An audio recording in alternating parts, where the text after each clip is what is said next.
Hey guys, welcome back for another video. Today I'm going to be installing the speedometer healer or speedo healer from Tech. This is going to help me recalibrate my speedometer since it's been way off ever since I added these larger tires. I think this video is going to be able to help a lot of people who upgrade their tire size and don't really know how to fix their speedometers.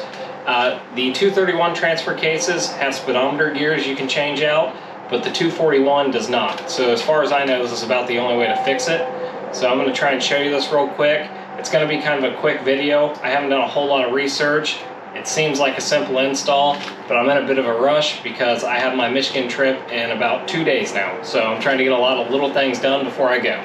So with that said, let's dive in.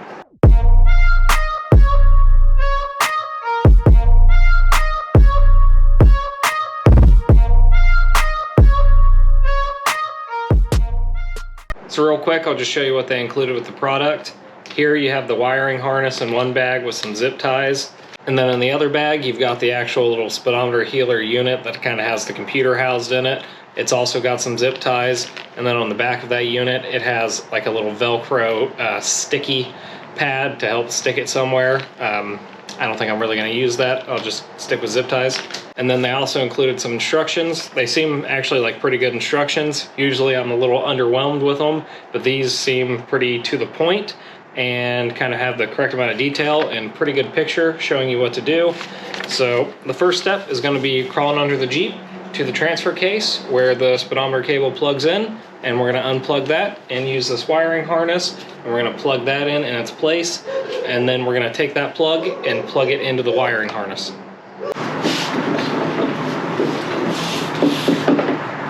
Okay guys, sorry about the lighting. It's getting kind of dark early now. It's just that time of year.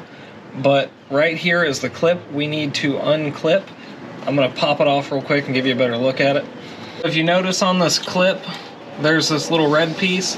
When it's up like that, it's locked. So basically when you can see the red on both sides, it's locked. So you need to push that down. There we go.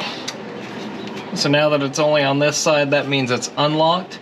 And then you have a little kind of button on the clip back here to push down. And wiggle.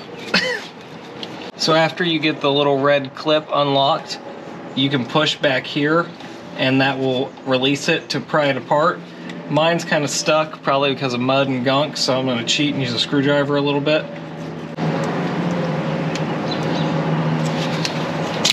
So once these are taken apart, now you'll grab your wiring harness that came with the speedo healer. On one side of the wiring harness, you'll have two clips that are right next to each other. The other one just has the one clip. So you'll want the side with the two clips, and then you'll have one that looks exactly like the one you just undid. This is the one that plugs in here. Get that in there, and then you have that red lock on the new clip. You want to lock it. I always like to give everything a test pull back the opposite direction to make sure it's locked in. Then this other clip you have right here, that one connects to the other side of the one you just removed.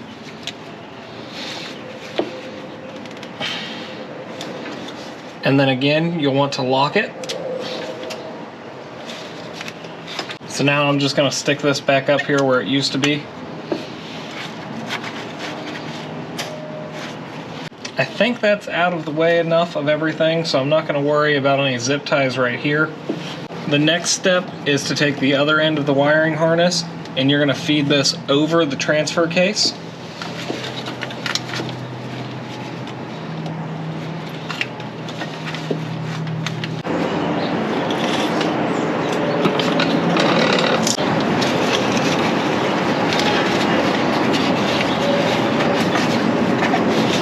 So now that I've got that kind of pulled tight and over the transfer case, I'm going to go over to the other side and look for some things to zip tie that wire up and out of the way to. I don't really think I'll be able to show too much of that because it's kind of tied up there, but if I can, I'll kind of pop it into the video.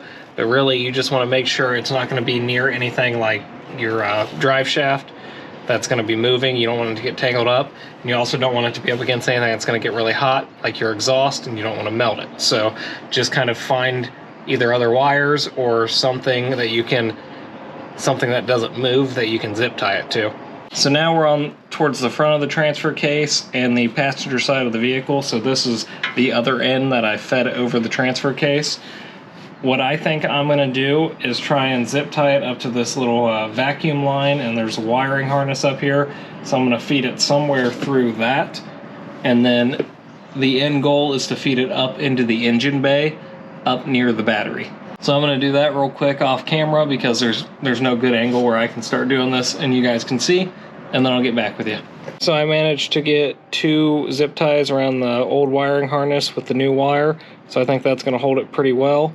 And now I'm gonna kind of feed it up over the transmission and kind of over the starter up into the engine bay.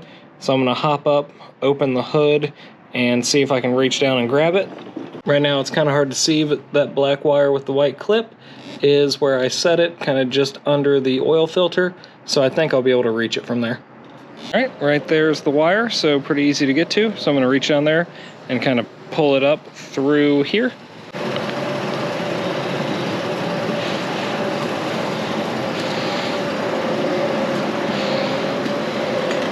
So now that you have the wire pulled up, you'll want to grab the actual Speedohealer unit, and now you'll want to take it and the wiring harness and pay attention to the little notch on there and plug it in until it locks in.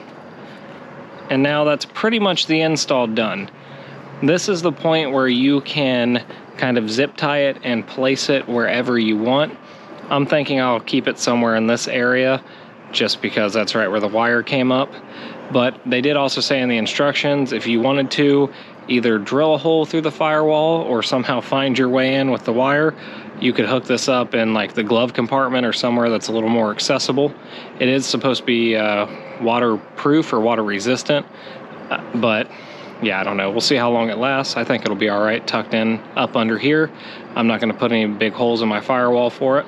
So I'm going to zip tie this down where I want it, and then we'll move on to hopefully the programming side of it. So the first step for this is to get your calibration value, and to do that, they have a little formula for you. But first you're going to need to take your Jeep out and get up to 60 miles per hour on your speedometer, and then check that speed with a GPS like Google Maps or something on your phone that gives you a speed. So say you're going 60, and then your actual speed on the GPS is more like 66. You'll take those numbers and remember them, write them down, whatever you need to do, and then you'll plug them into the formula, which the formula they have is you take the actual speed divided by the indicated speed. So if you were going 66 while your GPS or while your speedometer was showing 60, you would take 66 divided by 60. Then you take that number minus 1, and then take that number times 100. So the formula kind of looks like this. And then that'll give you either a positive or a negative number depending on which direction your speedometer was off. And then we can move on to the programming. So once you have your value, there's 2 things to note. If it is a negative number, you will need to enter a max of 3 digits in here. So even if it was a -1, you would enter 0, 1.0.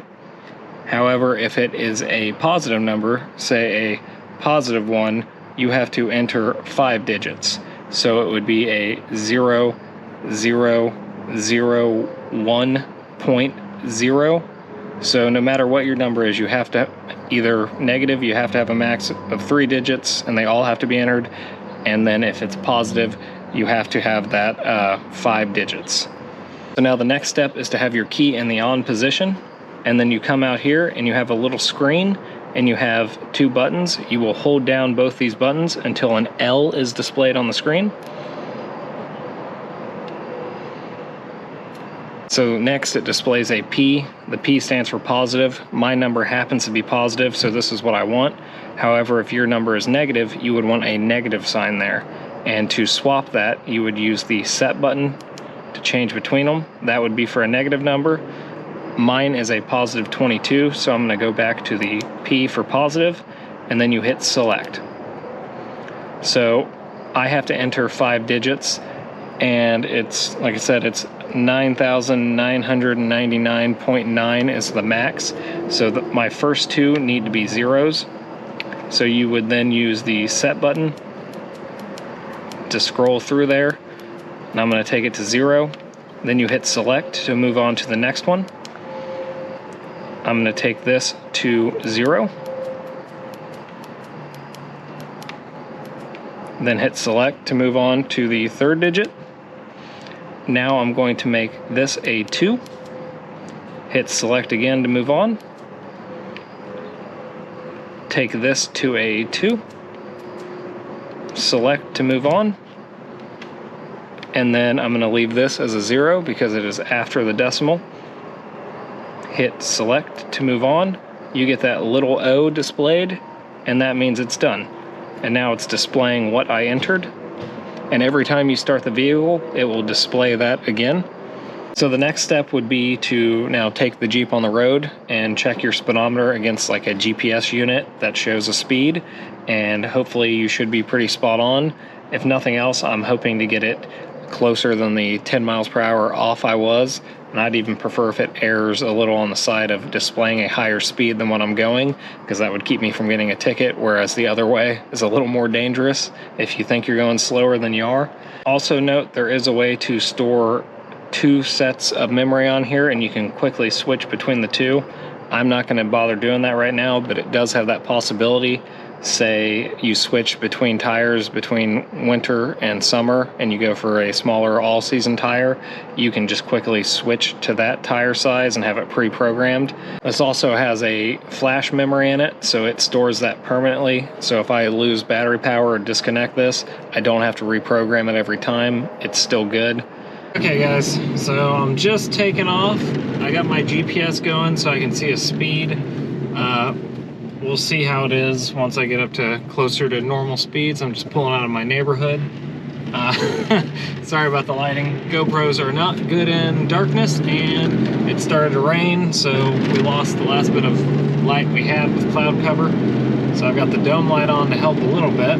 I think I mentioned it at the start of the video, but I'm going to Michigan this weekend. I almost canceled because we planned on camping, or we still plan on camping. And a big big issue is it's, you know, October, so it's going to be cold, but also now the weather is rain this weekend, so we're going to be camping. The high is like 50, so it'll probably be in the 30s or lower at night, and it'll be raining the whole time when we're setting up camp and taking it down. That kind of takes a lot of the fun out of it when you're freezing and wet and all your gear and everything's wet. So I don't know. If you want to see that video, make sure you subscribe if you're not subscribed, and wait for that to come out, because you get to watch me just be absolutely miserable. Sitting right at 30 now, and my GPS says I'm going 28, so that's pretty good so far. I'm working my way to the highway, so let me speed up a little bit. Take it up to about 40. Somewhere around 39, 40-ish. GPS says I'm going about 37, 38. So, yeah, I'd say that's pretty good. I mean, I don't think the phone GPSs are ever that spot on to begin with. So, I don't know, that's pretty close. And my speedometer is erring about 2 miles per hour over what that says. So, I don't know, I'm okay with that.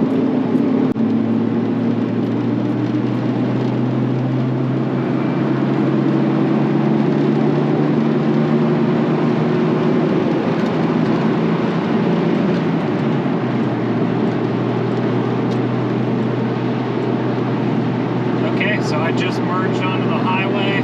I'm going about 61 on my speedometer, and my miles per hour is 60. So that's pretty spot on. Also, I hope the stabilization on the GoPro is working, because it's bouncing like this right now.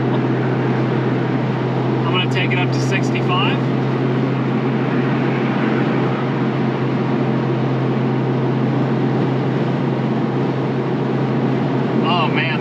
Spot on. 65, 64. I'm loving that. I'm gonna go for 70. And yes, my TJ can do 70. And we're not even going downhill.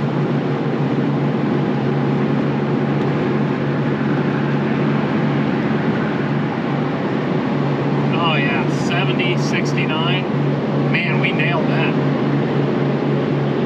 Well, I made it back, and I want to say that speedohealer worked perfectly.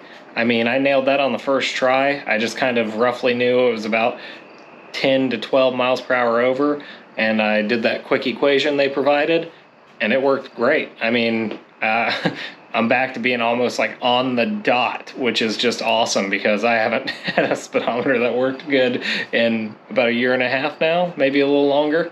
So I'm pretty excited about that. I highly recommend you do it if your tires are off. I think it was around $250, $300 for it. I'll double check that and I'll add that into the video later. But yeah, I would highly recommend you do it. And if you have any other TJ questions or anything you're looking at, please go check out the channel. I have tons of it. I just keep adding to it. So I'll see you guys on the next one.